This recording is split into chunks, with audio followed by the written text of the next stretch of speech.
Hey, everybody, welcome to another edition of Box Seats. This is the show where we talk about sports with comedians. So let's start bringing in some comics and let's get the show on the road. My man Howie Bell's in the building. Howie, how you doing, bro? What's going on, Frank Holder? How you doing, my brother? Doing okay. Coming to you live from the Howie Bell Man Cave once again. There it is. My man Maurice Smith in the building. How you doing, Mo? Why, what's going on, fellas? I ain't got no man cave. I got my yellow submarine chair. You know what I'm saying? It's my trademark, the yellow submarine chair. That's right. That's right. My man Jason Hayes in the building, filmmaker. How you doing, Jay? All good, coming at you live from the streets of Brooklyn. There you go. There it is. My man Kevin Lane is in the building too. Kev, what's happening? What's happening, fellas? How we doing? What's All up, right. brother? All right. So today, man, we got a lot of stuff to cover, man. We're going to do a different theme somewhat of today, more along the lines of Black folks in sports, how they've been impacting sports in one way or the other. I'm not going first today. I remember Why not? Why not? Go first, Frank, 'cause I don't want to go first. These are tough. I go first, but I just don't want people to say, "Oh, you took my." Okay, you know what? I'm gonna go first. I'm not gonna. You know what? You should always go first, brother. Remember he said that. Y'all heard him say that. I don't agree, Howie. I don't agree. I will go first. Let's get ready to get this thing started. So let's do our top Black athletes that were most prominent in sports, in each sport, whether pick however you want to do sports, however you want to do it. So what I did was I broke down the top 4 biggest ones and I said who was the most prominent, and I'm going to tell you why at a certain point in time. Not necessarily the most prominent overall to begin, but most prominent to me, and it changed the sport as the sport turned the corner. So for me, let's start out with hockey. With me in hockey, Jerome Ignitia. I can't even pronounce his last name right, but it's Iginla. He was an Olympic gold medalist. He ended up changing the culture of hockey in 2002. He was basically one of the most prominent and one of the best hockey players to ever play the game at the time. And he started turning the corner around for Black folks in hockey. He did that in 2002, and he's from Canada, so I had to throw him out there, obviously for that. So for football, I'm going to say Walter Payton. I'm going to say Walter Payton changed things around. He turned the corner because at the time, NFL was just starting to cross that pinnacle of hitting most people in their households. At the most time when the NFL was getting their biggest contracts, they had a lot of people who were known. They had a lot of people who were doing some work, but Walter Payton was on everybody's TV all the time, breaking records, and he put people's butts in seats more so than anybody because people hadn't seen what he had done, for years prior. And Walter Payton was friendly. He was sponsorship friendly. He was able to conduct interviews. So for me, he was the guy.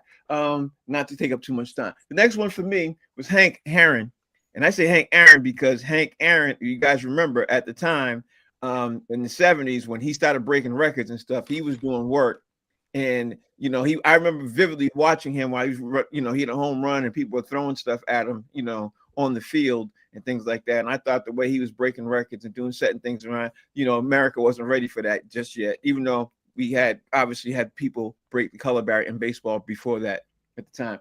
And number one for me had to be Dr. J, because Dr. J was at the end of one era and the beginning of another. Dr. J and or Magic Johnson for basketball. Dr. J because that was the end of the NBA era being on tape delay, and Magic came in and wished them getting on regular on-time games. I don't know if people at home even know this or not, but when Magic and Bird came in the league and everything else, the NBA was on tape delay everywhere. You know what I mean? Like I would know who won the games, and I would just sit there and watch the games because I had seen them. So to me, those are Black people who were instrumental and they were prominent in their sport at certain specific points in time. And I think all of them changed the tide of way things were going in that particular sport. And I'm sorry it took time, but you all wanted me to go first. So Howie, give me your take. You know what? And then is that the same as the Black athletes that integrated sports as well? Is that the same? That's not the same thing because I didn't have that as the top, the most prominent. Right. So I didn't. So somebody else can go. You know what I mean? I didn't have. That's the only subject I didn't have. You know what I'm saying? It's the most prominent. So So how you pass on his time? Good. So my man Mo, you go. What's your 5? Damn. Shit. My bad. Did you do your homework? Did you do your homework, Mo? You didn't do your I homework. just got in the house, but I did glance over it and I'm listening to what you're saying. You know, I guess the first one for me would have to be Will Chamberlain. They told him don't dunk. They had to change the whole rules of the game. You know, I guess I would look at athletes where they changed the rules of the game to make the game because it came too easy to them. Well, I mean, Yeah, Will's a good one. he couldn't, you know, they had to stop him. Simone Biles, like, they had to make up new names of the jumps that she was doing to the point where it's like they don't even want to, you know, other coaches are saying that it's not even, they coming out saying it ain't fair. It just ain't fair. You know, I'm not gonna say about they changed the rules, but he's the only player to have his number retired through the whole sport. Jackie Robinson. Nobody can wear number. I mean, you can wear, I think the last one was Mariano Rivera, wore number 42. Mm-hmm. You know, and I mean, and not being just because I'm a Yankee fan, he deserves it. You know what I'm saying? He deserves it. He earned the right to wear that, but it's not easy to earn the right to wear that number. Like no other player. We could talk about who's the GOAT, Jordan, Brady, LeBron. He's the GOAT because nobody could wear his number. Number 42 in baseball, that's gone. So you talk about somebody that's changed the game around, you know, or did something different or pinnacle at the pinnacle of the game. And not to say that he's the first, because, and I was looking, and I'm sorry I can't remember the name, because he's not the first black African American to play baseball, but he did break the line, you know. So I'm gonna go with those right there. I mean, we could go on for days and days, because everybody, I mean, look at Ali. Ali was at a point, Ali, Russell, Jim Brown, we could take it to a political side because they were the ones that before what's going on now were ones that stand up saying things ain't right. Mm-hmm. You know, and they put their careers online. So we can come at this at many different points. I didn't mean to take up so much time. No, you got good choices. You got good choices. Filmmaker Jay. Listen, first off, I'm gonna need Mo to do his homework so he don't start rambling and saying names of things that I already got lined up that I already know what to talk about. Okay? Let's start there. Hey man, this ain't the first time I had to do a hot three. That boy was reaching up in there, wasn't he? Yeah, he was. For me, number 5, Arthur Ashe. Yeah. Yeah, I mean, it don't get much whiter than tennis, right? You know, when it comes to sports, and Arthur Ashe was so prominent, you know, like he was the first and only to this day black male to win a singles open title anywhere.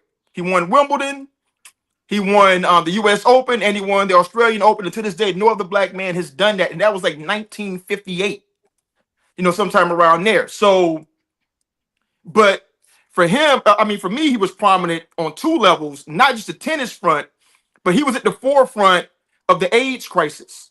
Mm-hmm. You know, when he got, you know, the blood transfusion, you know, he contracted AIDS. And so he brought a microscope, you know, to the AIDS crisis in a way that nobody was talking about at that time. And so he kind of legitimized the disease, you know, and took away from just like a gay disease to a disease that anybody could have, and he humanized it. Well, number 4 for me is a whiter sport, Eldrick Tiger Woods. Mm-hmm. Nobody has transformed any sport, I don't care what sport you're talking about, more than Tiger transformed the game of golf. Ratings went through the roof. And I mean, golf is almost it's mainstream now in a way, man. Golf was like really esoteric, you know, I was growing up. I mean, like only a handful of people even paid attention to it at all. Mm-hmm. So Tiger absolutely transformed the sport, even though he kind of like in that Sammy Sosa club, you know, he ran away from being black, but you know, it's all right. We can see him.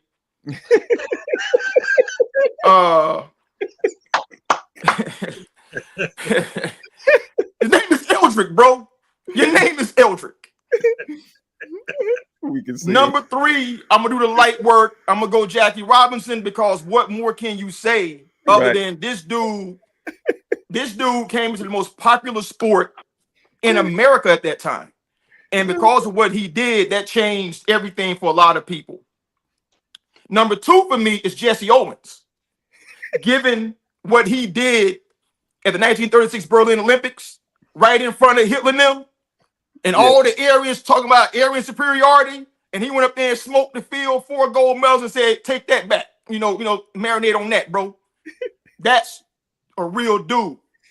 But for me, Bill Russell's the guy. He won at every level of playing basketball, college, gold medal. Yeah.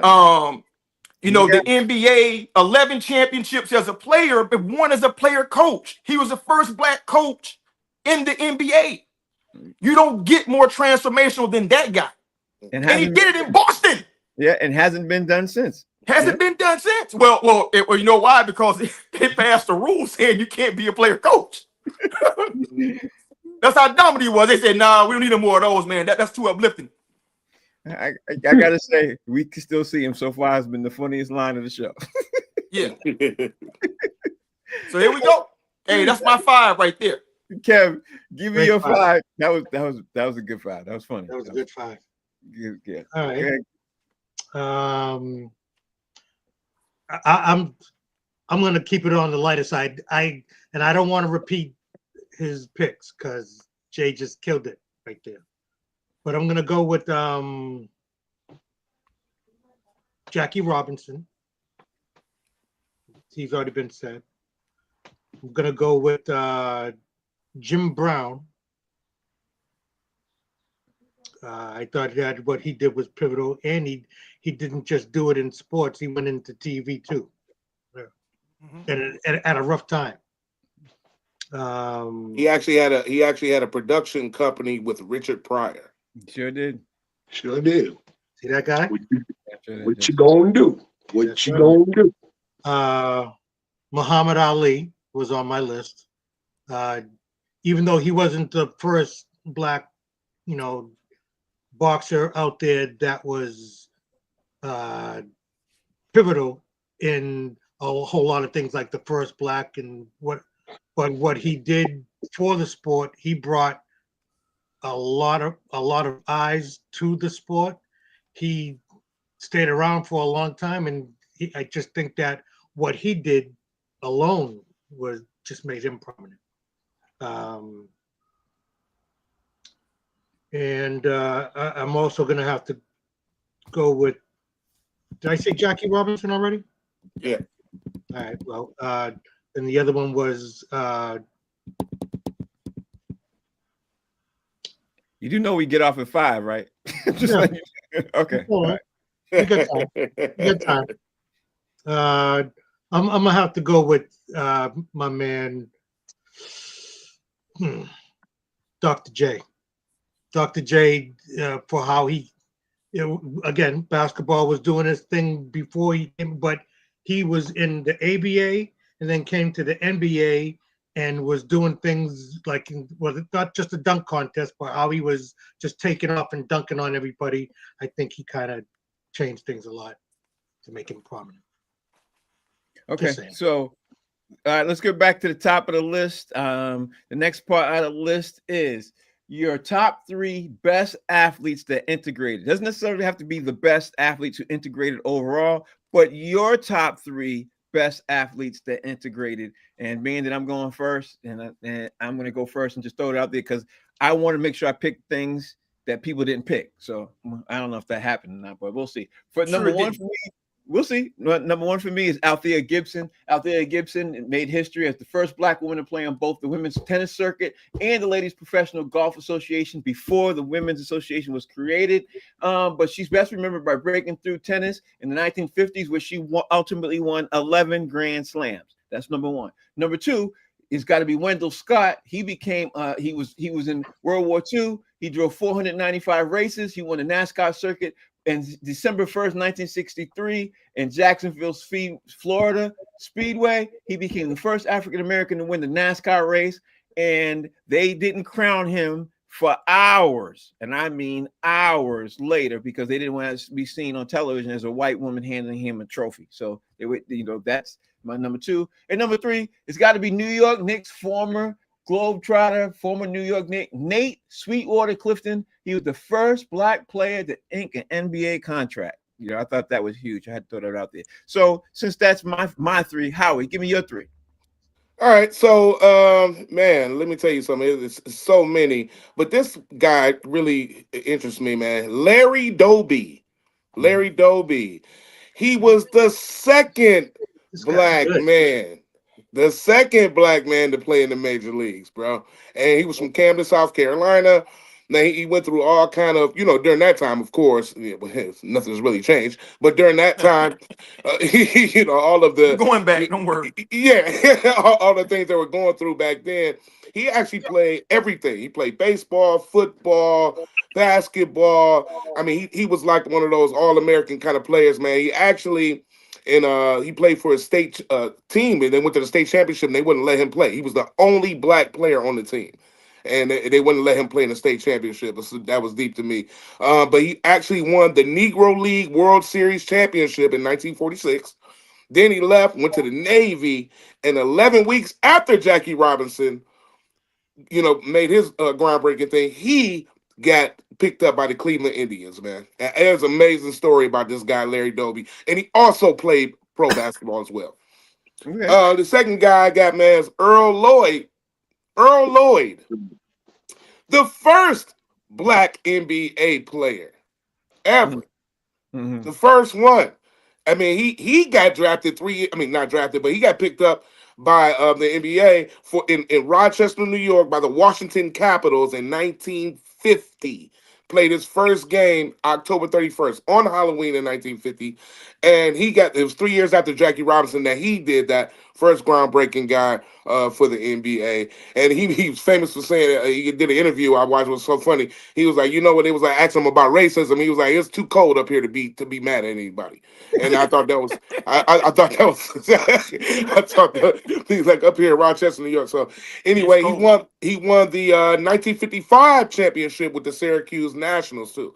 And so he was amazing. He also played for the Pistons as well from 1958 to 1960. And he was just an amazing guy, Earl Lloyd. And the last guy I had Errol Tobias. Mm. Errol Tobias, first black rugby player to play for South Africa.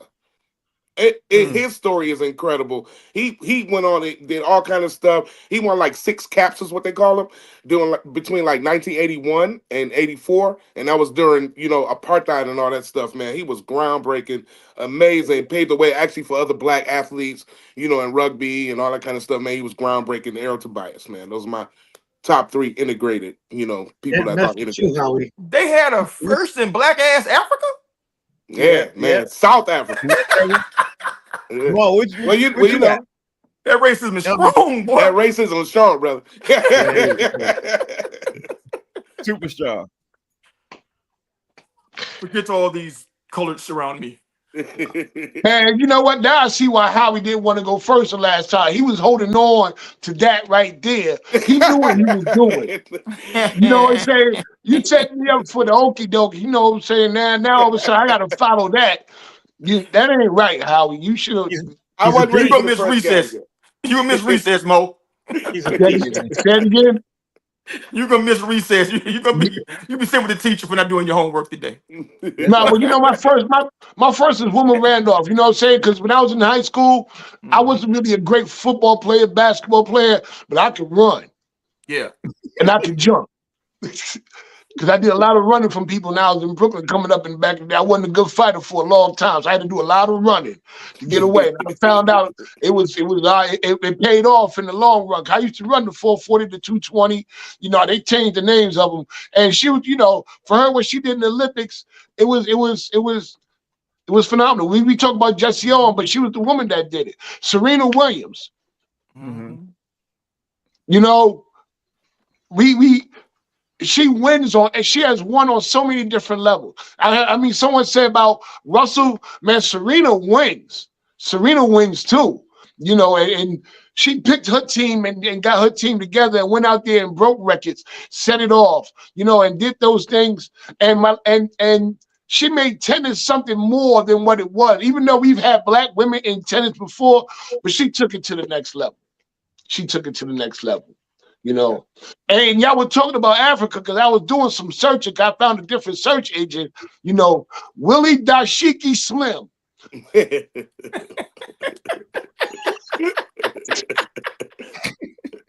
From the it, south neck bone side of surgery? Africa. From the south side of Africa. You know what I'm saying? Integrated pimping. Because he seen how the money was being made. And he felt like, yo, you know, he's the one that coined the phrase, you know what I'm saying? He coined two phrases. If the white it ain't right, he said, the blacker the berry, the sweeter the juice. It was from Willie Dashiki Slim, Southside Africa.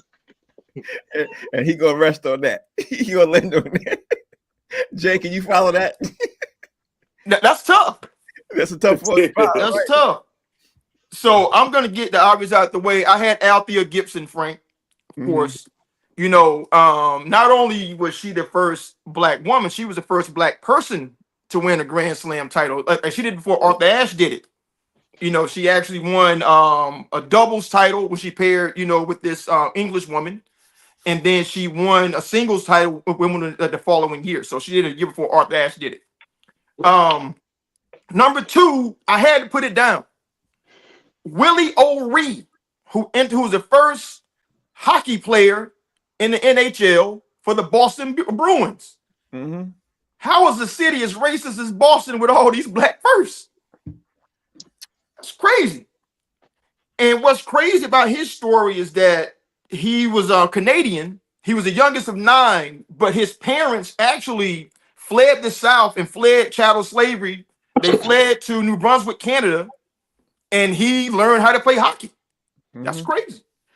You know, so and number one for me, hands down, probably my favorite athlete ever, Jack Johnson, the former heavyweight boxing champ of the world. The first heavyweight boxing. Listen, is there a better sport for a black man being oppressed to choose than boxing? Like, you know what I'm saying? Not only was it illegal to beat up these people, man, he was paid to do it. Man, I bet you Jack was training 24 hours a day for this. And this was like 1908, you know, the first time he fought. Plus, he riding around with snow bunnies in their face. What you gonna do about it? Beat me up? Sure was. Yeah, he boxed for a long time too.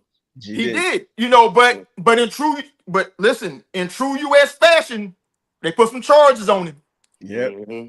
You know, they got him locked up, you know, for transporting, for the Mann Act, transporting women across state lines, you know, for immoral acts. Yeah. Wow. And the immoral act was he was black and she was white. Basically. And it stuck. So my favorite athlete probably ever. I thought you were gonna say LeBron James, but okay. I'll let you slide with that. Go ahead, Kev, give me yours. All right. Mine's are gonna be easy. Easy pickings. And my man Jay, he stole one of mine, but it's okay. I'm gonna start with Mr. Willie O'Ree from the Boston Bruins, first black man to play in the hockey league.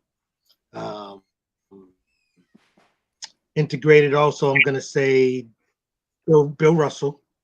I think that what he did for the NBA, just even though they were shitting all over that man, they were hard on him. He wasn't allowed to, he couldn't go into the he couldn't go into the same like entrance and all that. Just crazy what he did. And then of course Mr. Jackie Robinson. I know there was the Negro League, but Jackie kind of made it. He was in the regular league, and it kind of made it like, ooh, this could be a thing. This could be popular if we bring some more brothers in here. So got to give it to him.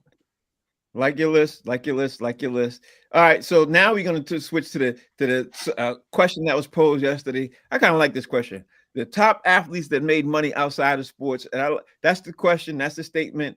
I like it because it gets, we're going to all pick different people, and we're going to be able to shine a light on things that a lot of athletes do outside of sports. And I got a couple of them. And now, whether you know them or not, let's see what happens. Number one for me is Junior Bridgman. Junior Bridgman used to play for the Milwaukee Bucks. He's been around for years and years. And he just recently died within the last week and a half. He had car dealerships. He had franchises. He had chicken franchises. He had about 5 or 6 different franchises and car dealerships. And he was able to amass his wealth well over what he made. in the NBA. Number 2 for me is Magic. What Magic has done, that's really low hanging fruit. We all know what Magic has done, and now Magic's an owner of a baseball team, and he's trying to even own a couple of other things outside of sports, outside of the league. So got to give it to Magic. Easy picking. Dwayne Johnson, though, is something I didn't think people would even pay attention to, because Dwayne Johnson was the owner as an XFL, got that started, getting ready to kick that start, and it's been running now for 2 years, and looks like it's gaining momentum. So kudos to him. John Elway, another person who's got a lot of franchises and a lot of car dealerships and a couple of McDonald's franchises in his back pocket, slowly getting up there to be a billionaire. I don't think people even realize that. John Elway's the man in that. And finally, Shaq. Everybody knows what Shaq is doing. Shaq's still in your face with it. So big Big Diesel. Howie, give me yours. Hey man, listen, bro. It's a lot of rich people. I tell you that much.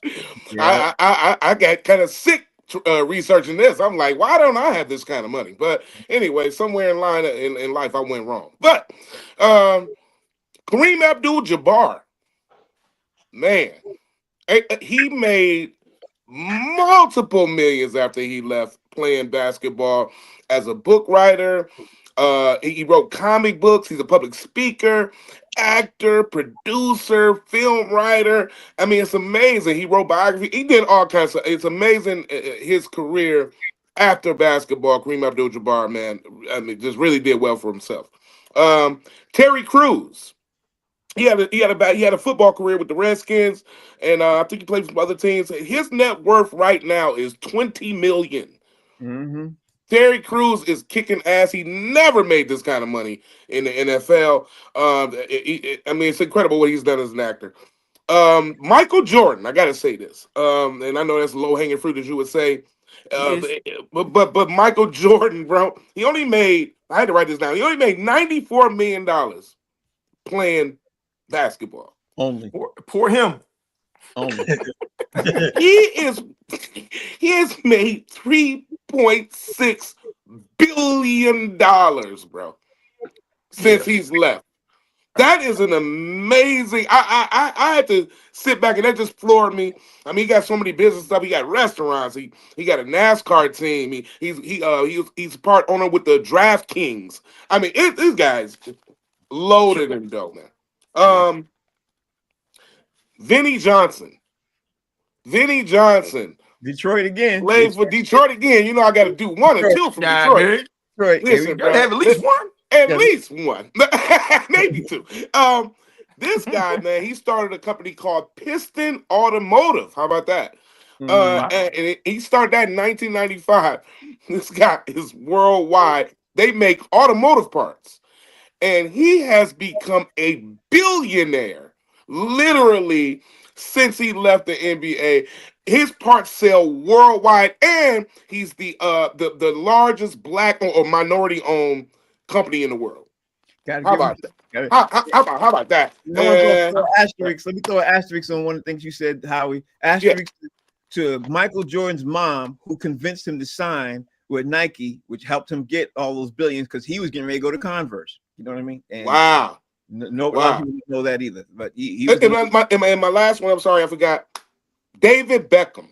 There you go. Oh, man. After he left soccer, he made $44 million in endorsements.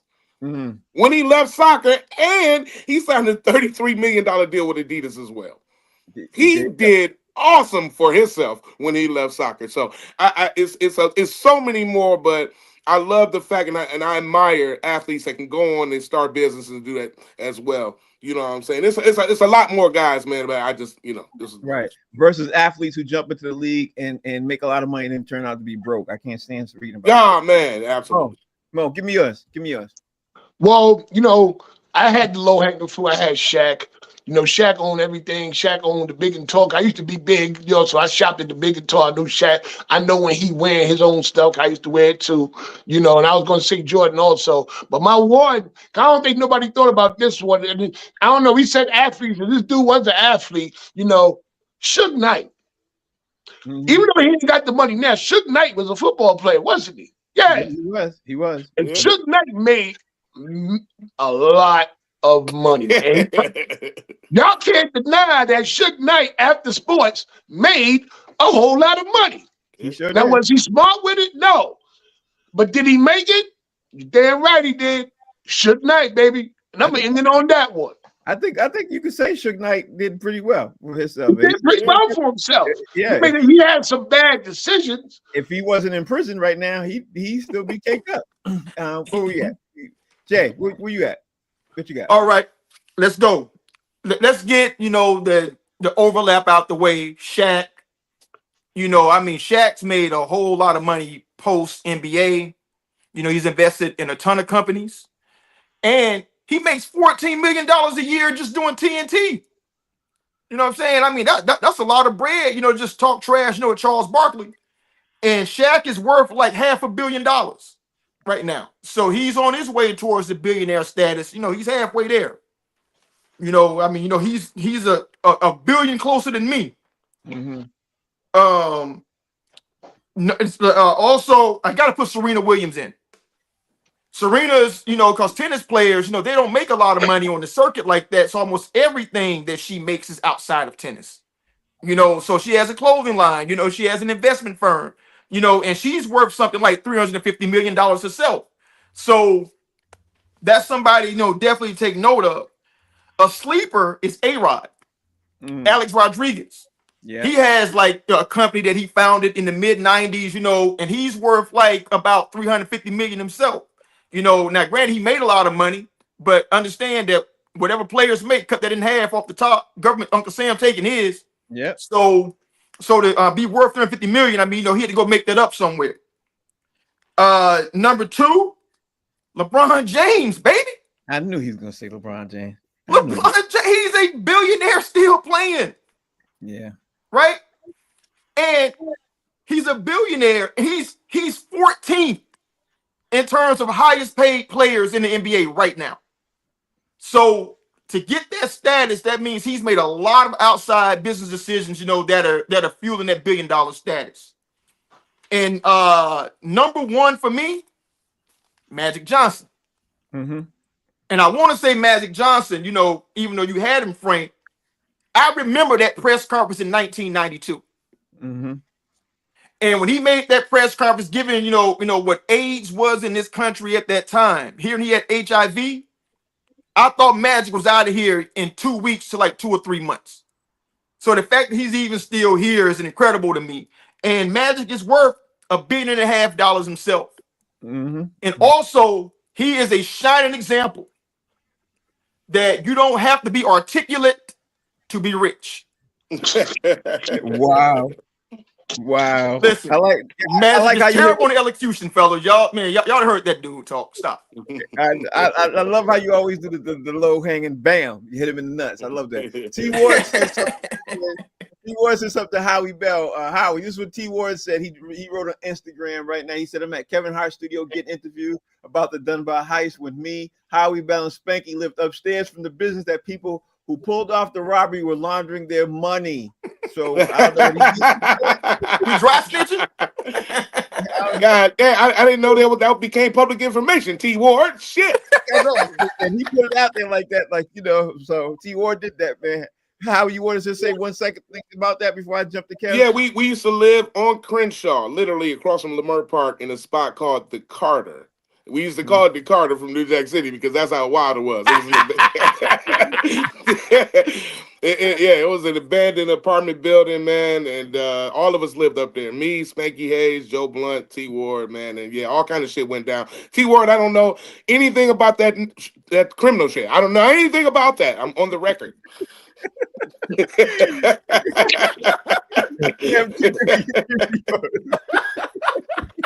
I have no recollection of any of that. I like that. No recollection. Good days though. Good times in LA. Good days. It's back when that was back in 1998, man. That was a long time ago. And, neither confirm nor deny. Yeah, absolutely.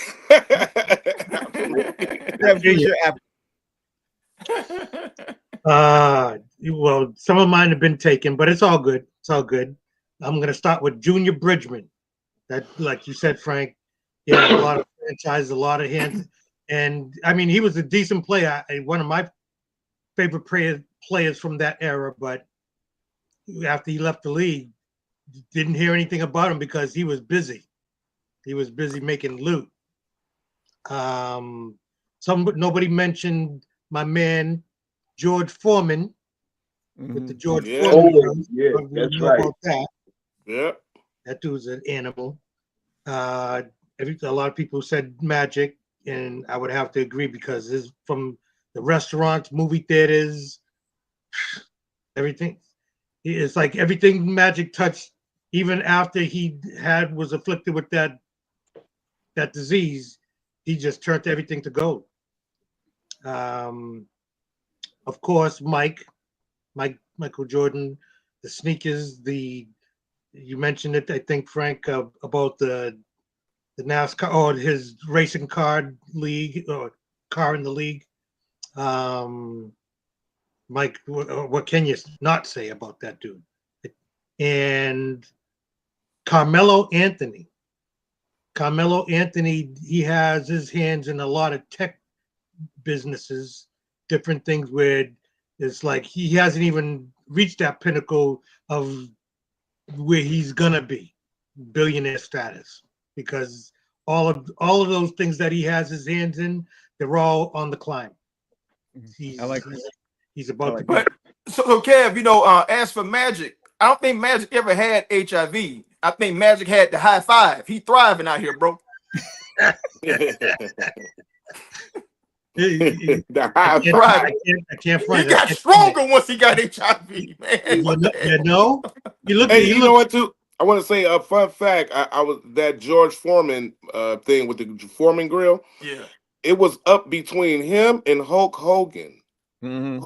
Like it was like whatever the company was that was started or whatever, however it went, and they went with I don't know if Hulk Hogan had moved fast enough or what happened with the deal, and then they went with George Foreman. Yeah, that's something definitely we're gonna have to research. We're gonna definitely look into that. All right, now it's time to move on to the next one. The top sports you don't like to watch and why. Like, why don't you like to watch these sports? And since I've been going first, I'm gonna say number one, I don't like watching golf. Like, I can't stand why I just learned how to play golf, but I still don't like watching golf. And golf to me on television is way too slow for me. Like, I just can't get into it. Especially when the camera follows the ball and you can't even see the ball, but it looks like the camera just goes up and down to me. Like, I can't see it. So I don't like badminton either. And badminton, it might be a great sport to watch. It might be a great sport to play.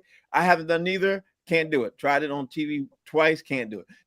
And race car driving for me, can't watch that either because it looks like a cat. You look like a cat just looking at the thing going around in circles. You know how you just do look like, nah, I can't do that either. I don't like race car driving to watch that. Rugby for me, I don't understand it at all, so I don't like watching it. I mean, it was explained to me. I still don't understand it, so I don't like it. So I can't get down with it. And the last one for me is table tennis, because to me, that don't even look like a fair sport. You know what I mean? You the way you set and just keep going like this, like you just keep going like this. It don't even look like. It just don't make no sense to me. Now, I love playing it, but to watch it, can't do it. First off, it seems like being Chinese is a requirement.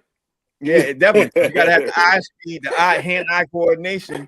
You know what I mean? And why they can't drive is better is baffles me. They can play table tennis as good as they can. And you sound really racist like that, Frank and Jay. Frank. You sound really racist. So we're gonna stop that, right? We're gonna stop doing that, being racist. Like, you're gonna stop doing that. It's like, stop doing that. Howie, tell me your top sports. Well, I'm gonna tell you the top sports, man, that I do not care for, and all of these things are on television. Trust me when I tell you, right. Unbelievable. Nothing worse than after football and after the NBA finals and the summertime hit and there's no Olympics and none of that. Man, nothing worse than turning on ESPN and seeing sailing. I don't know. I don't know if you've ever sat there and watched sailing, boat races like sailing, with the man. Yeah, that's like watching paint dry, baby. Let me tell you something. It might be amazing to be out there in the water and all that, but to watch that as a sport, nah. The play-by-play is cold. Oh God. Play-by-play. No pun intended. Oh my God, look at the wind just blustering through the. Anyway, he adjusted the sail just right. It's crazy. My number 4 would be darts. I know that's what we play when we get drunk in the bar and we eat pizza and wings. This is actually on television as a sport. Mm-hmm. I don't know if you've ever watched a game of darts on TV, but if you do, you probably need to get a life, because darts is not something that you just watch. You don't watch darts. You play darts with a beer. Shooting. Did you know that shooting was a sport? Yeah. I see it enough live. I don't need to see it on TV. Yeah, I live in the hood, bro. I get enough bullets in my life. I see it enough live. Man, it's like, for real, this is a sport. I mean, it's be on ESPN Plus on like Sunday at like 2:00 in the afternoon. You might see a shooting contest, and this is a real sport. Not good to watch. Fencing. Oh, that's a good one. Yeah. Fencing. That looks fun, right? Yeah. Yeah, that looks fun. Ain't something that I want to damn watch. I promise you that. Don't You know what I'm understand saying? Say it again. I don't understand it either. I don't understand it. And it's like with the swords and they bend and all that, and you got this thing. Man, get out of here. All right, and then that top sport that you don't want to watch, and I never even heard of until I started researching, is unicycle hockey. Never heard of that. Hockey is horrible by itself. But to add a unicycle to it, let me tell you something, man. I watched that unicycle hockey for about 30 seconds, and I said, you know what? No wonder this is horrible. Nobody watches this. That's why you never heard of it, Frank. It's unicycle hockey, and it's an actual sport that's on ESPN. That's my top. I like his list. Now let me see if Mo did his homework, or Mo just gonna say something that's crazy off the wall, like pimping or something. Go ahead, Mo. I would like to watch pimping. Well, Stripper training. Nobody likes to watch pimping because there's a lot of things that you see that you can't unsee when you watching pimping. When Daddy getting his money, Brother said pimping ain't easy, wasn't doing it right. And I just want to say this too, because back how he said Vinnie Johnson, I just want to say Vinnie Johnson is from Brownsville, Brooklyn. That's what right. I'm saying. It's true. That's right. You know what I'm saying? Brownsville, Brooklyn in the house, baby. Detroit bad boy from Brownsville. That's right. That's right. Sports I don't want to watch. I don't want to watch soccer because it takes too long to score. And I don't understand the rules, and the field is too big. I mean, I don't get it. I don't want to watch it because that's not football to me. And I know it's the most biggest sport. I don't get it. Canadian football. I tried to watch Canadian football. No. It's the goalpost That's a no for me. Huh? It's the goalpost for me. Yeah, man. It's like I don't get it. I tried. That's a no for me. I can't watch Canadian football at all. No. Hockey. I could go to a game, but to sit and watch it on TV, how we watch, we get together, we're gonna do a box seat, we're gonna watch the game, a hockey game. No, I'll watch the recaps and that's it. But if you go to a hockey game, it's the most thrilling, exciting thing that you will ever see and experience in your life.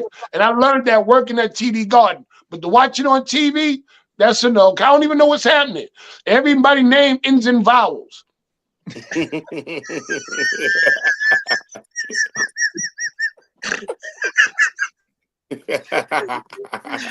not the Nigerian type. Don't you listen, Mo? I can't watch it, man. I can't watch it. The last one, and I catch myself watching it, but I think it's stupid as hell when I do watch it. That new sport where they just stand there and they let you smack the shit out of somebody.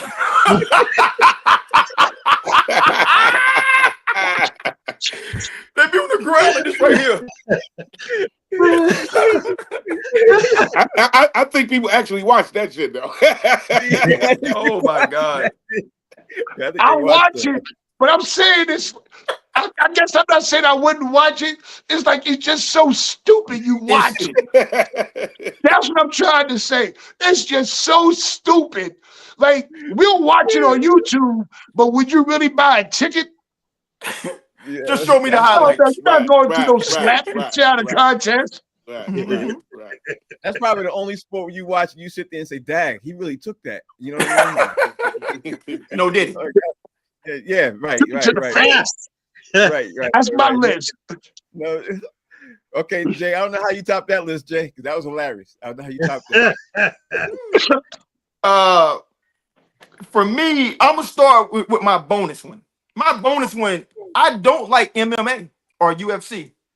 I don't think it's a either. dumb sport. I don't see the strategy in it. I don't like the people that run it. I don't like the people who fight in it. And I for sure don't like the people who are attracted to going and watching it. Mhm. That's just to me, that's a different person that goes there. Probably hate their mother in most cases. I don't like female boxing. Mhm. I mean, call me. I don't like seeing women just beat the hell out of each other like that. You know what I'm saying? I mean, it bothers me on a visceral level that I can't explain. I don't like female boxing at all. I don't like NASCAR. I don't see the challenge of driving around in a circle You look like a cat. with a bunch of bubbas in the mix with one black Bubba Wallace, going around in this circle. That's the dumbest sport to me ever. Formula One's tough, but NASCAR crazy. And for the life of me, I don't know how this sport is so popular. I can't watch it for 30 seconds. Cricket. Oh, I forgot about that one. Cricket. Yeah. I don't understand the rules, and it's so crazy boring to me. I don't even care to learn what the rules are. I just don't want to invest the time, to even do it on any level. Now, number two for me, I'm sorry, white people, but I really, really tried. I've tried, but I'm the wrong demographic. I'm a born and raised Southern man. I don't have any exposure to ice or ice skates, but hockey is terrible to me. Mhm. I mean, hockey is so white. Like, I'm certain that they sell like pickled herring and fish soup at the arena. You know what I'm saying? I bet you wings ain't on the menu nowhere in the place, bro. I'm certain of it. Right? And number one, pickleball. ESPN shows pickleball tournaments, bro.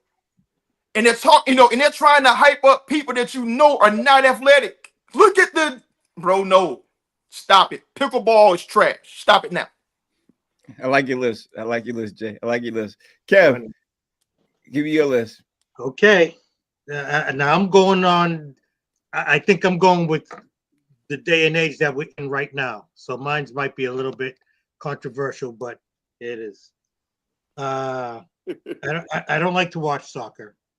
I think, like Howie said, the field's too big. It takes too long to score. To me, it's boring. And I know that it's one of the biggest sports in the world and everything like that, but not here. We're not where I'm from. I don't like it.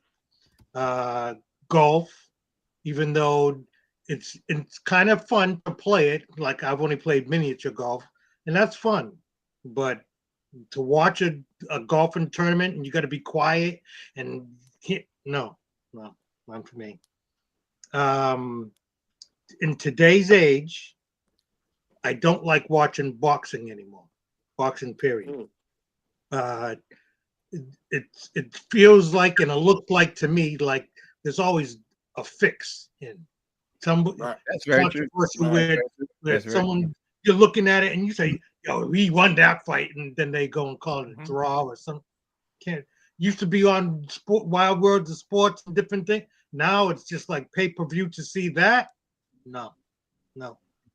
That's very true. I don't like watching baseball anymore, and baseball was my favorite sport to play. I excelled in baseball, but with all the rules, making up rules as you go along type of thing, you can't do this, and you can't. You look at the umpire wrong, and it's no. And the strike zone being really crazy, different. Crazy. Yeah. Can't do it. I can't do it anymore. And number one is gonna be a big one, but I don't like watching NBA basketball anymore Wow. because of the refs just ruining all the games, injecting themselves into it because they everybody's looking at the refs. They're looking at everything on TV now, and the refs even got a little bit of a name from being controversial. Can't stand it. Makes it hard for me to watch it. Okay, I like it. I can't dispute it. What his list, like his list. And the essence of time, instead of us doing 3 women, I want to see if we could do everybody just pick 1 woman from your list, and that way we all be able to get it in because we only got literally 9 minutes left. My most controversial woman, and we were going to do 3. My most controversial woman who in sports, it's got to be Billie Jean King, because Billie Jean King put women's tennis on the map when she beat Bobby Riggs way back in 1973 because of the challenge and everything else, and she went head to head with Bobby and busted him wide open. There's a couple else I wanted to throw out there, but I got to put Billie Jean King right there out there for what she did. Howie, give me one of your most controversial women. All right, one of my most controversial women. I had a good 4, but you know what? I'm gonna go with recently too. This lady's name was Stephanie Turner, and she was ironically in fencing. How about that? She just took a knee though and did not want to go against this transgender person, man. And this dude had just played as a man like 2 years earlier. And then comes and now wants to, play against her. She took a knee, man, and all that. Got disqualified from the tournament in Maryland. Yeah, her name is Stephanie Turner. I saw that, and I was like, women are going to be dealing with that for a lot until that's deep, ain't it? Yeah, that's deep. Some kind of law is there that you can't be whatever you was born with is what you got to play. Somebody got to say something. I got one more quick one. Real quick. Her name is Fatima. I gotta get somebody for her. Her name is Fatima Diame. And listen, bro, she's from Spain. She's a track star. She is beautiful, chocolate, all that, but she's incredible. She's a medalist worldwide. I never knew about her. She was like a worldwide at 17 years old. Incredible. What makes her so controversial? She's in long jump and triple jump, right? Every time she jumps, every time she does it, she wears these shorts that go up her crack of her ass. And so she has, I swear to God, y'all think I'm like, Google her, man. I couldn't believe it. Her ass is so beautiful. I think that it's so controversial because she got that ass and them hips, and literally it's like she's naked every time she get up from a long jump. She's incredible. Fatima Diame. Somebody tell Howie he should have started with that one. But didn't Howie say she was 17? What the hell? She was 17 she's 28 now. She was 17 when she became a world, when she brought her first world record. You pushing kitty porn on us, man? What the hell? Yeah, no, not at all. No, bro. You should have started with that one. A 28-year-old. So you started with next time. But I know who you're talking about because I've seen the video. Start with that one, Howie. Mo, he's great. You look really confused over there. You all right? I'm good, man. My most controversial woman, her name was Cherry. She's an old hoe out of San Francisco. Y'all laughing because if it wasn't for Cherry, they'll say these hoes would still be getting smacked around. She made it so that these hoes had rights out there so they didn't get taxed for all their money. So now these hoes got rights. You know what I'm saying? They do what they do, and they go out to Vegas and they open up the bunny ranches and they all got together. They got their own union. Cherry, an old hoe out of San Francisco. There we go. I like his. Even though I'm not going on record of saying that. I'm not going on record of saying that. I'm not calling no women no hoe. Yeah, give me yours. Give me your one. I'm so happy that nobody took mine because this is the most controversial woman ever in the history of womaning. Okay. Woman. Caitlyn Jenner.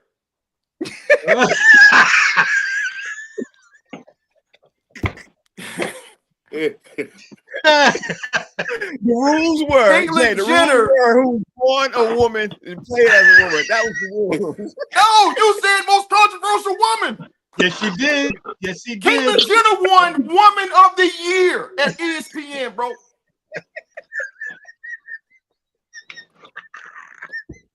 Listen, it don't get more controversial than Caitlyn Jenner, man. I can't breathe. Oh, I can't breathe, Bro. I can't breathe. Oh no. Caitlyn Jenner out here in front of all the women causes, and she ain't done shit for women. She vote for Trump. She backs every anti-woman legislation possible. I'm wondering what brain is making the decisions.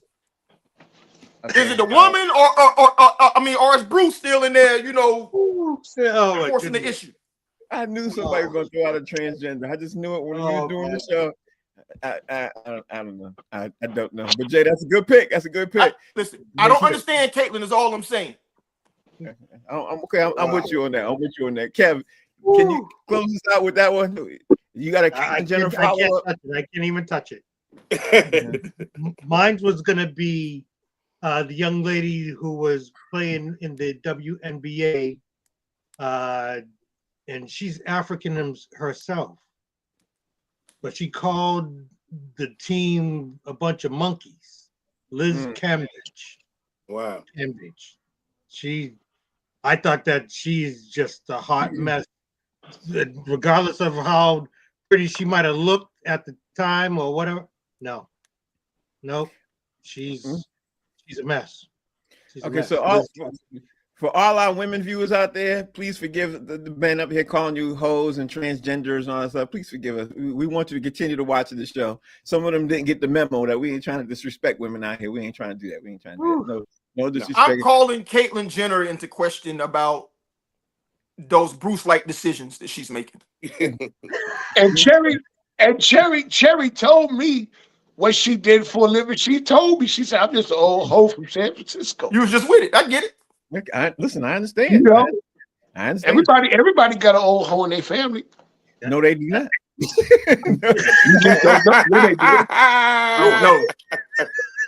No, they do not. I think our family unions are different, Mo. No, they do I think not. we have different family union things going on. Oh, man. You ain't throwing that on the Holder family. No, sir. I'm not gonna claim that.